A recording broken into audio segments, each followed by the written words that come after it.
Welcome back to the Always Reading Book Club. It is your girl Kiki Reader, and we are diving back into our 21st Century Courtesan series by P.S. Dumond. If you haven't already listened to the first two books in this series, which is called The Player and The Movie Star, those links are going to be listed down below in the description section. Once you finish with those two reviews, come and join us as we dive into the third book in the series, The Beloved. The book starts off with a memory from years ago when Evie would go over to Wyatt's house. And this one particular time, Wyatt was playing a video game. His mom was cooking, and she asked Evie to help her with the chili. Easton comes down.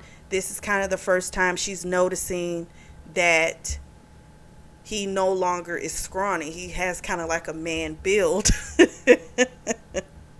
And there was pressure from the parents about him making sure he get to practice, making sure he's there because the scouts are coming. So we kind of get a little glimpse of the life of when they were children. So we come back to the present where we left off last week, which is where Easton Wolf has purchased Ma Maison. So Evie storms out after this announcement, and Victoria and Amelia are like running after her, trying to get her to slow down. Girl is having a whole freak out, and they're like, it's not that bad. And she's just kind of like, what do you mean not that bad? The man hates me, and he just bought where I work. How is this not horrible? It's starting to rain. The girls get a cab. She's about to get inside when Easton grabs her arm. He's like, we need to talk. She doesn't want to do it, but he looks at her and he's like, please, we need to talk. So then she agrees. Amelia, of course, was all like, Easton, why don't you join us so we can catch up? And he was like, another time. And she's like, you promise? And he's like, yeah, I promise. So then he gets, I don't know if it's a vehicle or a cab. He gets and he takes Evie to one of the places he owns. I think it's another hotel bar-ish type thing. And so they're both in the booth. She's freaking out a little bit because she's attracted to him. So she's waiting for Dylan to also get in. His flight has been canceled due to weather conditions. So he's going to be getting in super late. And so while Easton takes a phone call, she takes that time to message him, and they do a little back and forth. Then Easton comes back. She has an empathic reaction, and it feels like she's drowning in an abyss. And it's not her, it's what Easton's feeling. And she's like, oh my gosh, like, what is really going on that's got him feeling like this?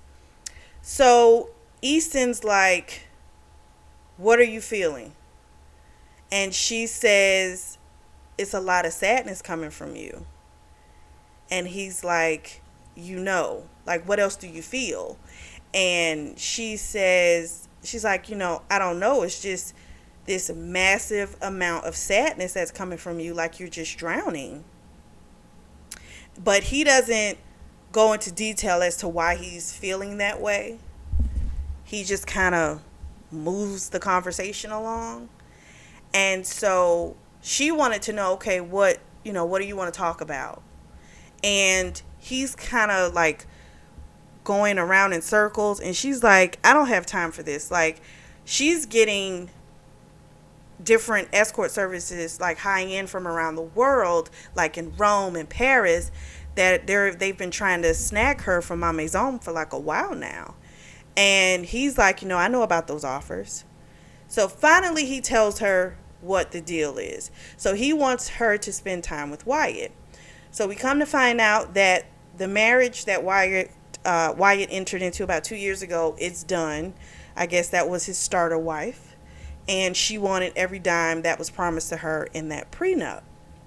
Easton tells Evie, he's broken. He's not the same person that you remember. And she lets him know, I'm not for sale. And she's like, I don't need money to spend time with Wyatt. She's like, I do that for free. But she told him, listen, I'm going on vacation. It's starting today. After that, I already have a client booked. So the answer is no. She's like, I can't do it. She leaves. So Evie goes home. She still doesn't have an update on when Dylan's going to get in. She texts with her sister, and she tells her about the possibility of her moving to Rome with this job. She still says it's consulting work. Her sister's like, oh my gosh, that would be amazing. I would have to come and visit you. Like, that's a dream job for you. And she's like, she's kind of still going back and forth about it, because she doesn't want to be that far from her mother, Maureen. And then after that conversation, she gets a text message from Rosemary, Dylan's mom, and she lets her know that Patrick and Danica are having a baby. And Patrick seems to think that means that he's going to get more shares in the company because of this. But I think the way they have it set up, it's supposed to go evenly to the sons. And then she says that her cancer's back. And of course, that makes Evie super sad. She's trying to be optimistic. Rosemary's going to be seeing a new specialist this coming week. And, Evie's like, well, do you want me to come with you to the appointments? And Rosemary's like, I don't want to intrude on your time with Dylan. And she's like, that doesn't matter. If you need me, I'll come. So Rosemary tells her, I'm afraid he's not taking it too well, and I think it's going to push him into making commitments that he's probably not ready for. So I want you to be smart about whatever, he puts to you. And I like that she's telling her that, because even though that's his mom and she does want them to be together, she has that genuine friendship with Evie, and she doesn't want her to settle. You know what I mean? And it's kind of like with her being sick, sometimes when people see the whole, when it's life and death, it becomes, oh my gosh, I need to live every moment it's my last, and, I should be with this person because I love them. But it's almost like you don't really want someone that it takes, we got to get to life and death before you realize I'm what you want. You know what I'm saying? So I think that's what Rosemary's trying to kind of let her know, he's looking at things because he's close with his mom, and this is going to have a massive effect on him if something happens to her. And so she just wants her to be aware of that. It might not be coming from that genuine place of, I know, you're the person I want to be with. This is probably coming from fear. And, some people are okay with that. Long as you ask them, they're cool. But that could bother a lot of people, because it's like, am I really your choice, or is it just because you're getting scared? You know what I mean? So I was glad the mom gave her a heads up. She didn't want her to be blindsided, think oh my gosh, he's finally come to his senses and da da da da. So I was super glad about that. So of course, after that, she gets off the phone and she goes and takes a bath, soaks for a long time, says a prayer for Rosemary, wanting, of course, for her to be healed and all that great stuff. So she gets another letter from her devoted fan. It talks about how she's damaged and defiled, and the person ripped a page out of a Bible and gave it to her, telling her, they were trying to show her the error of her ways. It is absolutely crazy. And the person's talking about things from when she was a child, how, the mother has always been crazy, and how, she's bad for not visiting her mother more often, just different stuff. So it still leaves me clueless, because I'm still trying to think. It could be 3 or 4 people that could be this devoted fan. I still haven't figured it out yet. So she has a really bad nightmare. Her hair, but it's someone's grabbing at her and all kind of stuff. She's it's weird. And she wakes up and it's Dylan trying to wake her up. So of course, they have this fuck session. He keeps saying to her, you're mine, you're mine. And when he's fucking her, he's looking at her, and he's tell me you're mine, say it. And so she says it. She's you know I'm yours. But I think it's because it's that thing of, she has these different clients. Even though she doesn't fuck all of them, she does fuck probably a good amount of them. And even though that's how they got together, it probably makes him afraid, what happens if she connects with someone and they don't bullshit with her, like they're ready to fully commit to her. You know what I mean? Like, I could lose her. On top of the fact with what's going on with his mom. But I'm thinking in that moment, like, that's probably where his mind is and why he feels like he needs to hear it. So they have a great staycation. They go to different places. He likes to try different types of food and stuff, and so they go and do that. Victoria texts her, wants to go for, she has a Groupon Thai massage for them all to go to. And so that'll be pretty much like the first time them kind of hanging out with her friends. They go get the massages. They, of course, are beyond wonderful. They're the kind where they, like, step on your back and stuff. So they get, like, all the kinks out. So afterwards, there's a Thai restaurant that's underneath. So they go there, have drinks and food. Everyone's getting along pretty well. She gets a message from her sister Ruby. Ruby was like, I guess the mother's having an art festival at the Institute that weekend. And the art therapist, is wanting to know if both of her daughters could come. And she was like, I don't know. And Ruby starts trying to guilt trip her, saying, well, I guess you'll be off with another movie star living some glamorous life. And then I guess the sister, and she said some other shit. Then I guess she felt bad about what she said and was like, oh, I'm sorry, I shouldn't do that. I shouldn't have said that, And I'm just like, I don't like the manipulation. Like, this girl paying for your school, your extra shit, paying for most of your mother's medical care, and she got to take care of herself. She's doing all this stuff, and you trying to guilt trip her. I don't know, that shit just irks me. I cannot stand her sister, Ruby. She goes back to the table, and she's looking kind of down, and Dylan asks her, was that work stuff? And she's like, no, because they have an agreement that, while they're together, she doesn't deal with any type of work stuff. So she tells him about the art festival, and he's like, yeah, let's go. He's like, family is important, so, we going to the festival. So they go to the art festival. He meets the mother. The mother adores him. He's a charmer, so she's going to love him. Ruby finally gets there. She didn't bring her boyfriend because apparently he has a kid. And there was some issue with picking the kid up. So she even makes the comment saying how, lucky Evie is, in the boyfriend department, and I wish I had someone like that. And she's just annoying because I don't like people like that. I don't like people that look at other people's lives and just sit there and just long to have it. I don't know. It just kind of disturbs me on a lot of levels. So I just cannot stand Ruby at all. So after they leave, Evie and Dylan, they go to a baseball game. I think it's one of those, it's in Missouri. So it's one of those minor league games. And she, of course, has a flashback about him saying that, eventually when he gets himself together, he was going to marry her and all this type of stuff. And again, like I told you before, I just kind of got an issue with that. Because it's like, you're perfectly capable how do I say this? You're perfectly capable.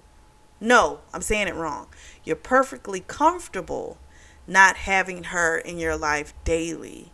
So it's just kind of like, do you really feel anything? I get, they are kind of long distance, right? Because he doesn't live in Chicago. He does live somewhere else. So to an extent, you're not going to be together all the time anyway. Even let's say they are together, they're not going to be together all the time because he's constantly off playing, tournaments. Even if she quits her job, we'll take her, not being an escort anymore. He's still going to be on the road a lot. So they're not going to be together all the time. So I don't know. He just seems flaky to me. You know what I mean? He just seems super flaky because I just don't see how you feel so much for her, this and that, but you've been perfectly fine with sharing her. He literally introduced her to the second client. Like, he referred her. You know what I'm saying? Like, I don't know. I don't know. It just doesn't feel like you feel what you claim you feel. You know? It's different if you have a relationship where, okay, you date other people and that's fine, but it seems like the monogamous type of relationship is what they kind of want. It's like your first reaction was to throw her to the next man. I don't know. I just view it a little, I don't know. Just seems a little weird. So while they're at the game, guess what? He drops to one knee and asks her to marry him. The girl doesn't answer.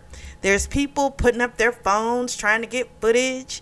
She's freaking out because she's thinking about what Rosemary said to her. So then the batter hits the ball and then everyone stands up and she's like, "Can you just get me out of here?" And he's like, "Yes." And so they leave. So he asked her to just try the ring on. She tried it on. It's beautiful. It's his mother's ring. So that's hitting her even more so. So she asked him, like, does this have anything to do with your mom? Because she was like, I text with her and I know the cancer's back. And he says, "I'm not going to lie to you, like a small part of it is about that." He was like, "But mostly it's because I want you." He was like, "I want to be with you."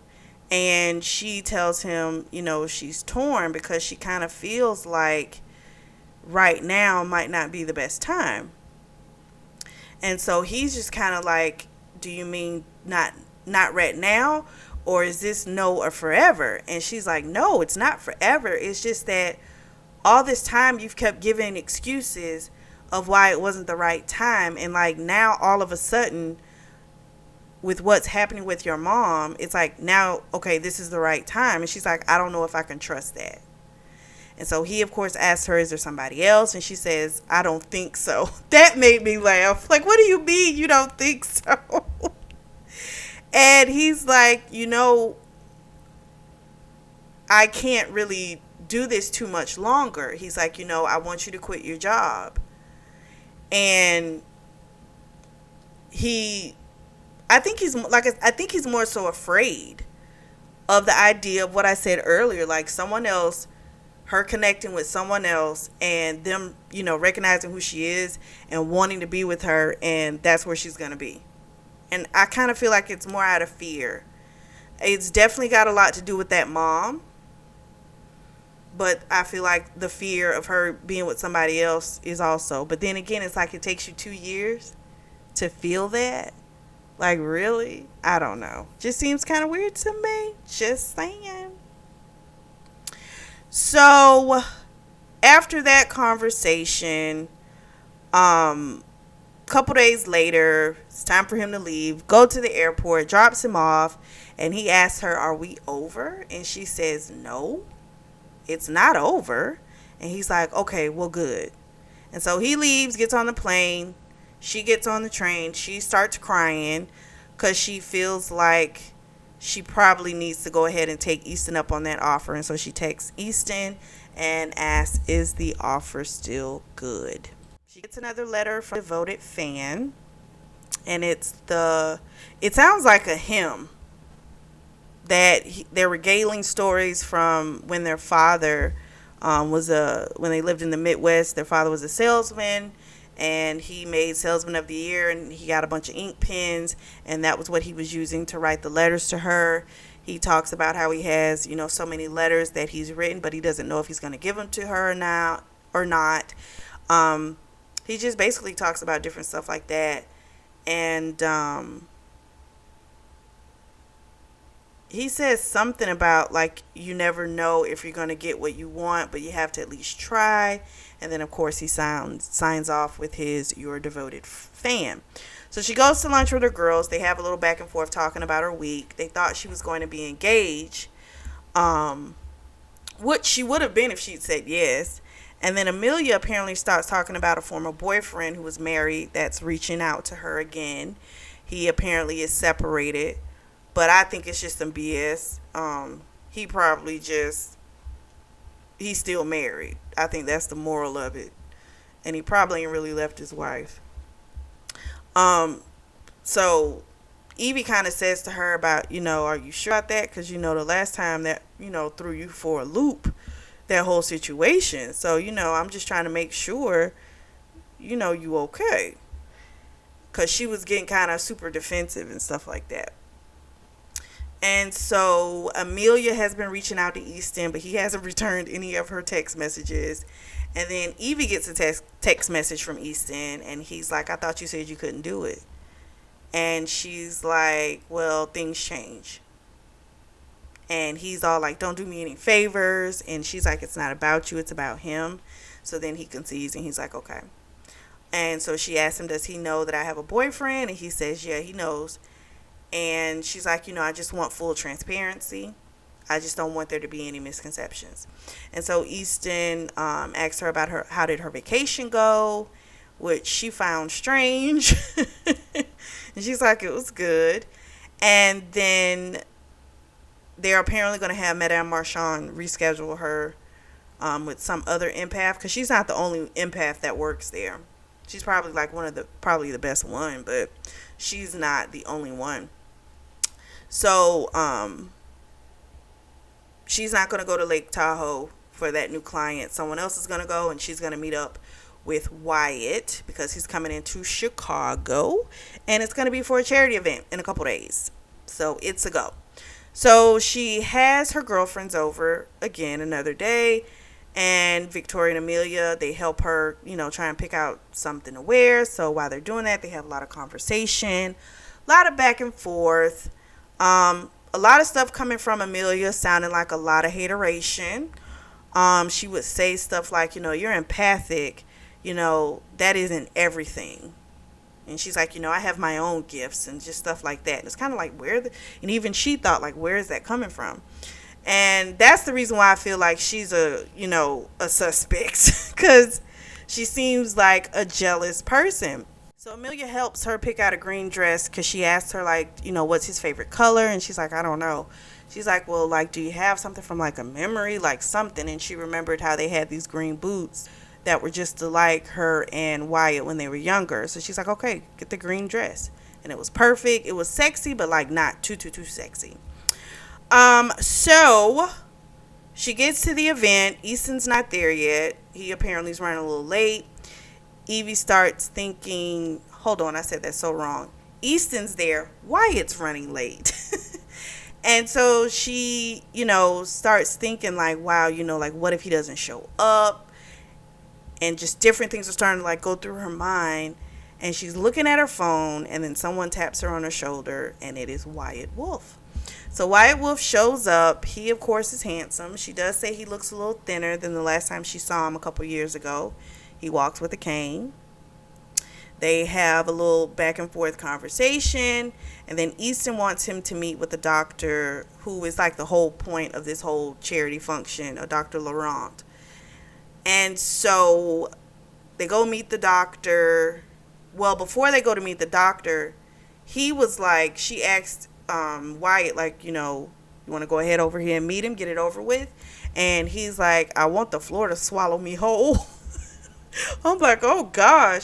So she says, well, then I guess we're going to go to the fantasy section in the library, because the charity event was being held in the library.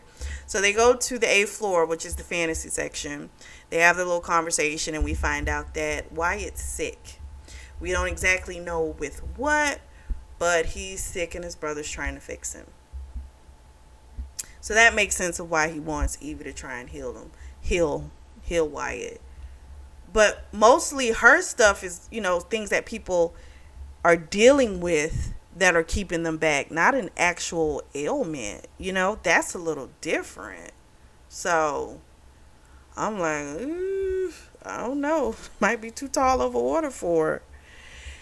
So Easton starts calling Wyatt's phone. He doesn't answer. Then he starts calling Evie's phone. She doesn't answer.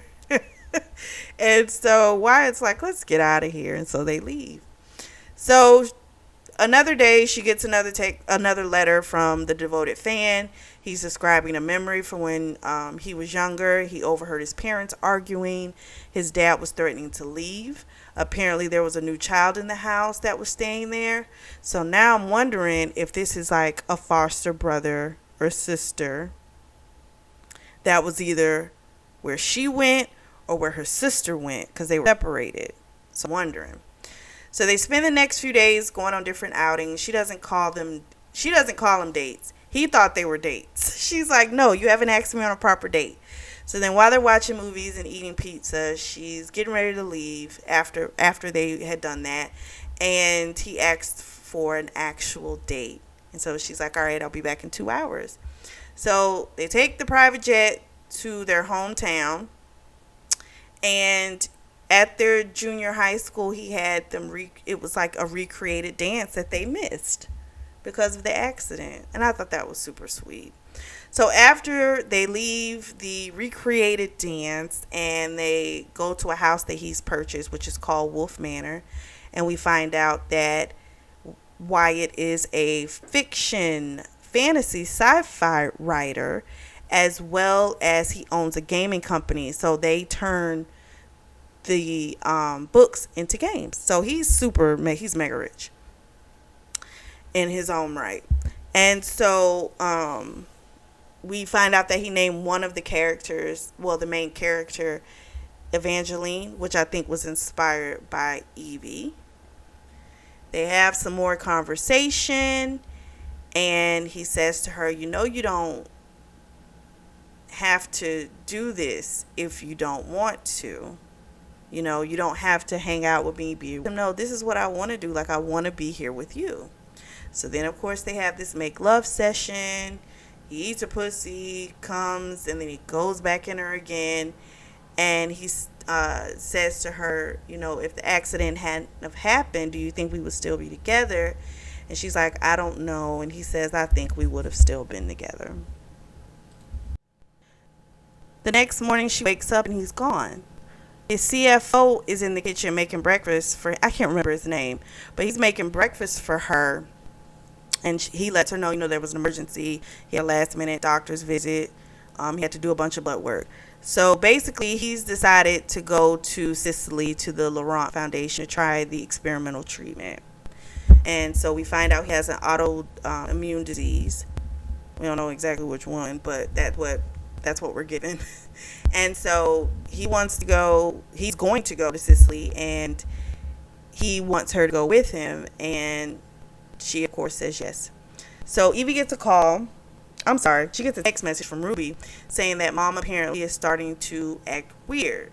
So it seems like she's getting depressed. Ruby wants to know if Evie, will talk to her, and she's like, sure. And then she tried to lay the guilt trip on her again. And so Evie calls her mom, and her mom's like, there's a new friend at the Institute. She's like, but I don't really trust her. And then she says, it's like she's trying too hard. And and Evie tells her, you don't have to be friends with anybody you don't want to, But I think she's one of those people who likes to befriend people, but I tell you, that can get you in trouble. So then she gets a message from Detective Novak that they've got an update. She wants to meet her down at the station. So Evie calls Victoria to come with her, and we find out that the Kyle Monroe guy, he was arrested not too long ago for doing some stuff around children. Apparently it was the same MO. Like, he found this single mother. She had these 2 daughters, and they made the complaint. And then once they started digging into the mother's past and found out she was like a recovering drug addict and had some mental issues, the charges got dropped. She came back and she recanted or something. So they don't know where Kyle Monroe is, and he left his last job. No one knows where he is. So that wasn't much of an update, because you ain't got no fucking information. So then they go back to the apartment. She's got to get stuff for her trip to Italy. She notices that Victoria has a Chanel lipstick that looks exactly like hers. And Victoria was like, oh, we wear the same one, ruby red. but she wears barely red, and that looks like barely red. So now Victoria is a suspect. Amelia was also there, and so they were saying to her like, "Oh, let's help you get ready for your vacation," and they just both sound like some hating ass bitches to me. So both of them are on the list. So she gets another letter from her devoted fan. This one's describing like different ways they've concocted to take people out. And the person also says how they've started sending her mother letters and that they've started texting her mother as well because she feels neglected by them. So, oh my gosh, this is someone from the past. I feel like it's more than one person writing these letters. Like, there's an original devoted fan and then there's like a copycat. So she's now in Sicily. She's spending time with Wyatt. But of course, he started treatment pretty quickly. And so she spends most of her time with him at the Laurent Medical Center. And he, of course, is like, you don't have to babysit me. And she's like, I'm not babysitting you. I want to be around you. Easton comes around every few days. He always has a new female. This particular day, he has a woman named Irina. And he asks Eva to take her to go do something. I think either have lunch or something like that. And so Easton and Wyatt, I guess they have some business to talk about. So she takes the girl. While she's gone, her and Wyatt exchange some text messages. He is saying to her how he's sorry because I guess his dick can't stay hard because of all the medicine and the treatments that he's going through, and he feels bad. But she's like, don't feel bad about that. You're going through something. It's not the end of the world. It's absolutely fine. And I thought that was sweet because your relationship should be more than fucking. And so, she doesn't want to make him feel bad, and she shouldn't because he's sick, So she gets a text message from Ruby saying that mom's not doing well. Apparently, they've upped her dosage. She's been receiving letters, but these are different from the ones that she initially received and told Evie about on her last visit. These letters are more mean, which are very similar to the letters that Evie is getting. I'm just like, good grief, poor Evie. Because she don't know what to do. Like, she's halfway around the world. She texts Ruby and is like, do I need to come back? And Ruby's like, well, I don't think it's, that pressing. So then I'm like, well, why the fuck did you even bring it up? As far as the girl is on business. So why would you, like, I understand you want to keep her in the loop, but you making it seem like she needs to come, like she needs to come, and she halfway around the world. Just, I can't stand that damn girl. It's like she doesn't go visit that mother that much either. Now, Evie really is working, This bitch spends most of her time running behind some boyfriend who doesn't pay her too much of attention, but she tries to, what's the word? I'm going to just say she tries to criticize, Evie like she's not doing her part. It's absolutely amazing to me. So poor Wyatt's throwing up a lot. He's getting this treatment, but he's not getting better. So Evie takes a picture of his different medicines, and she goes while he's resting, and she looks up what the different side effects are, and she's like, this stuff is killing him. She goes to talk to Dr. Laurent, and I think she's one of his contact people, like medical people he can release stuff to. And so we find out that Wyatt ass has heart disease, and he's apparently had a bunch of mini strokes. And I'm like, all that stuff that dude's had, and they still wanted him in this program. And so Easton, I guess he's desperate to try and get his brother alive, because the Dr. Laurent was just kind of like, I guess initially they didn't know all of these heart issues he had, the many strokes, the heart disease. They didn't know about all of that. But then I'm kind of like, you mean to tell me you didn't take no fucking test? I'm just saying, that's how that would normally work. Not just, we're going to go by your word. Even though this is an experimental thing, like, still, come on. Like, that kind of didn't make sense to me. So that's why this whole thing is even more of a nuance, because these are factors they didn't even have, I guess, to worry about, and now they do. So she gets out of there with the doctor, and she of course texts East text it sounds like I'm saying Texas. And she texts Easton and is like, what the hell? Like, why didn't you tell me all of this stuff? And she was like, heart disease, many strokes. You didn't tell me any of this. How am I supposed to help him? And you don't tell me everything. And Easton's like, we'll talk about it. We'll talk about it. Well, he shows up at the clinic in like a few minutes. And he's like, it's going to be okay. He, of course, looks amazing. And she's like, God dang it. Why does he have to look so good? So we find out that Easton has 2 backups after this place. There's a place in Switzerland and there's a place in Croatia if this place doesn't pan out. And so he's basically just waiting for Wyatt to like let him know when he's ready to like move him. Evie's freaking out because she's like, he's getting worse. He's not getting better. And because she sees most of it because she's there with him, like Easton comes in every few days or whatever, but she's there like every single day. So a few days later, he seems to be doing a little bit better. He's not throwing up as much. He's getting a little color back to him, and so he's starting to feel a little bit better. So they go out on a boat with Saul. That's the name of the CFO. I couldn't think of it before. And Saul's longtime companion. And he gives Evie something to sign, and she signs it. She doesn't really look at it. She just says, she sees that it says Wolf Corporation or whatever, and she signs it. And I mean, listen, it could be something good, but at the same time, girl, just don't be signing stuff. Hopefully this pans out to be something good for her.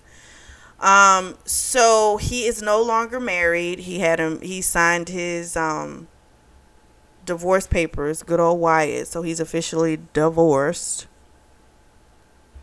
And while they're on the boat, he says to her, I wish we could stay here forever.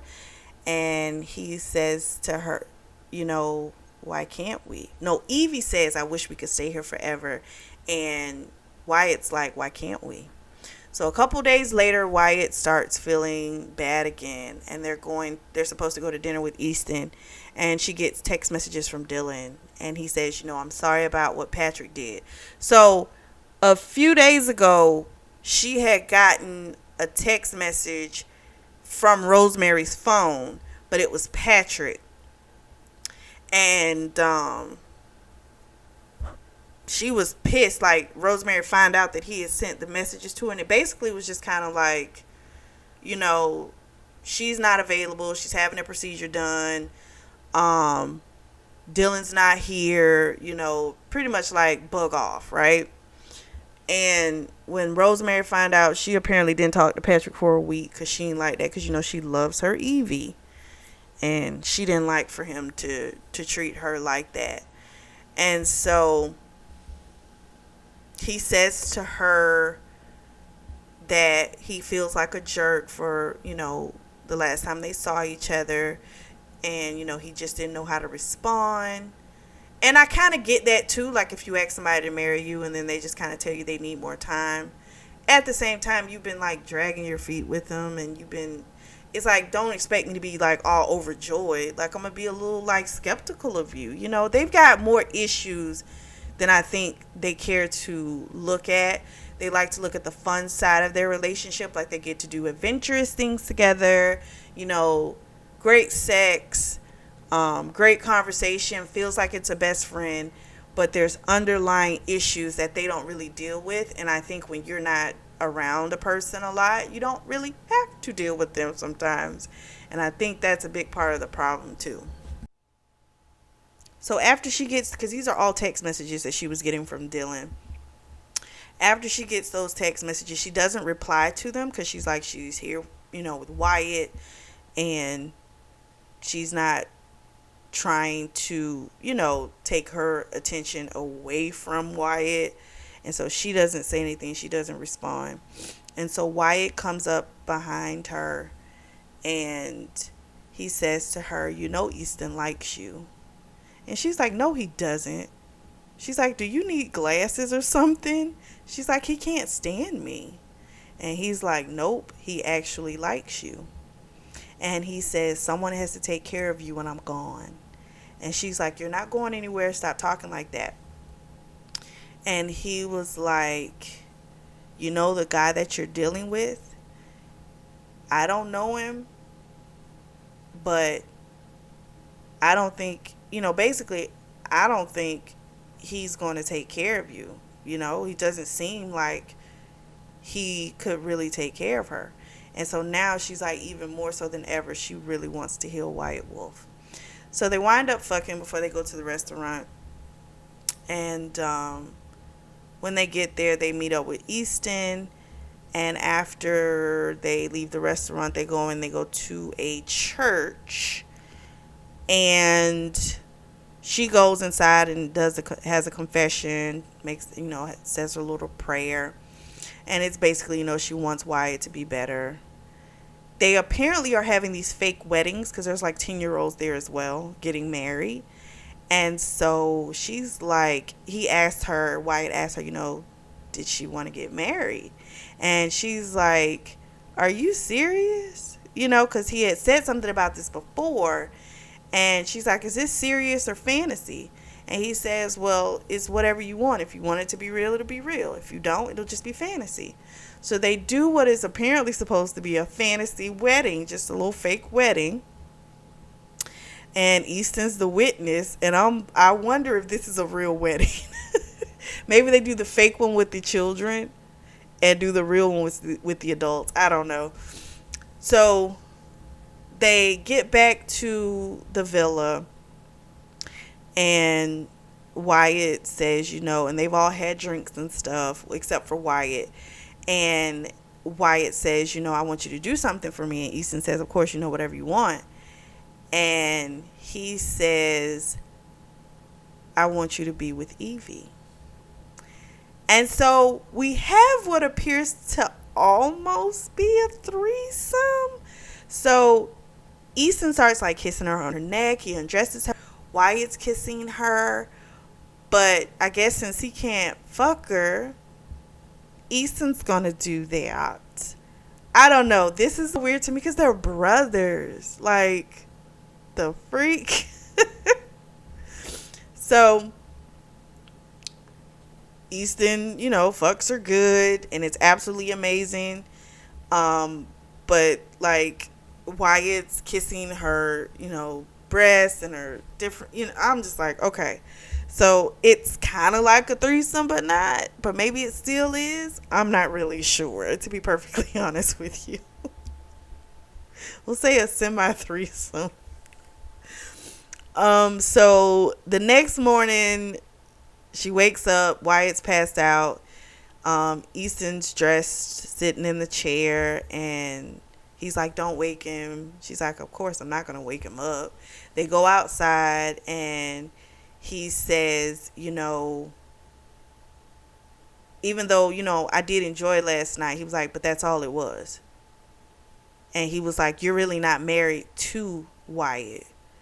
And she's like, I know that, And he was like, he just got rid of one gold digger. I'm not going to let him get, someone else get their clamps into him.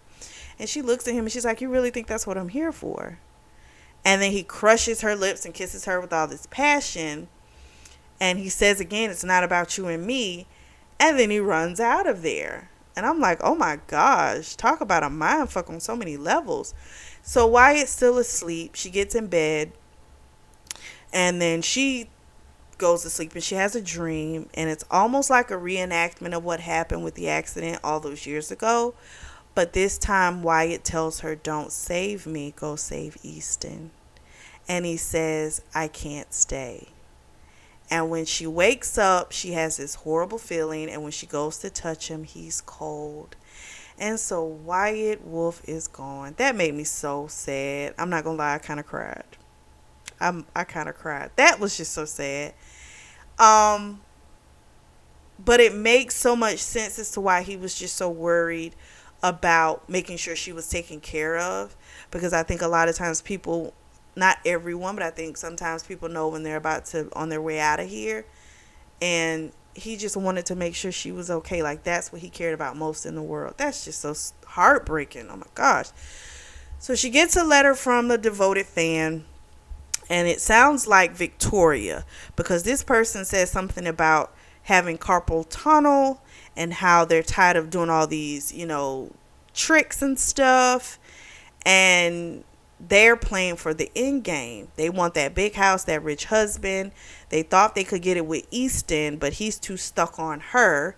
So they've turned their attention to Dylan McAllister. So they are now with him at the Schillinger estate, which is, and they're going to a baseball game, which is where she had her time with him. And she's pretty much letting her know she's getting her hooks into him. And she also says how she's gone to visit her mother. She's been writing her. And she was trying to make the mother stop being such a whiny bitch, is what she said. And I'm just like, this. So this letter is from Victoria. But I don't think she's the only one. I think she's a copycat. It's somebody else that is the actual, I think, the original devoted fan. But then I think there's this copycat, and I think Victoria's that person, which kind of makes sense because she's been coming around after all of the incidents. So kind of makes sense. So of course she signed it off, devoted fan. I don't know, I'm so confused.